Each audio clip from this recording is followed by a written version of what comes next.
তারপর আমরা কালীঘাট মন্দির থেকে বেরিয়ে সোজা অটোতে উঠে গেছিলাম নেক্সট ডেস্টিনেশন যাবো বলে। নেক্সট ডেস্টিনেশন তোমরা দেখতেই পাবে। তো আমরা কেওড়াতলা শ্মশানের দিকে চলে যাচ্ছিলাম অটো করে, ওখানেই আছে আমাদের নেক্সট ডেস্টিনেশন। এই যে আমাদের নেক্সট ডেস্টিনেশন, দেখতে পাচ্ছ জায়গাটা কত সুন্দর, তার সাথে আবার সূর্যি মামা টুকে দিচ্ছে। মানে জাস্ট কয়েক মিনিট আগেই বৃষ্টি হয়েছে, ঠিক আছে, তারপরে এত সূর্যের তাপ, মানে জাস্ট নেওয়া যাচ্ছিল না। আর এটা কেন এত ফাঁকা, এত সুন্দর দেখতেও জিনিসটা হয়েও কেন এই জায়গাটা ফাঁকা, কারণ এই জায়গাটা খোঁজ অনেকেই জানে না যে কোথায় আছে কি না আছে। এটাও আমি জানতাম না, বাট রিলস দেখে গেছিলাম এটা কোথায় আছে। এটার নাম হচ্ছে মাইসন গার্ডেন।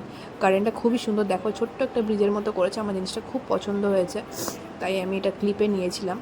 তারপর দেখো পুরো সাদা মন্দিরের মতো, যেমনি বৃন্দাবন হয় দূর থেকে ওরকমই দেখতে লাগছিলো, বাট মন্দিরটা খুবই ছোট, ভেতরটা একদমই ছোট, বাট দেখতে আকারটা অনেকটাই বড়, দেখে মনে হয় বৃন্দাবনের মতোই অনেকটা ধাঁচে করেছে।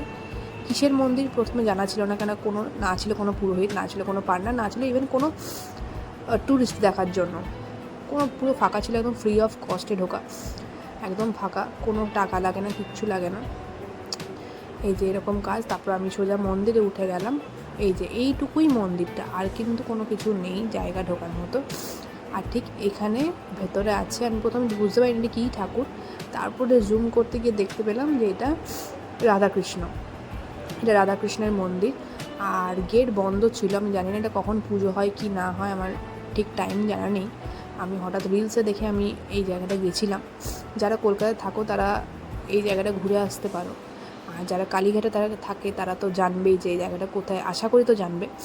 তো জায়গাটা খুবই সুন্দর ছিল, পুরো সাদা একদম ইয়েতে ঘেরা।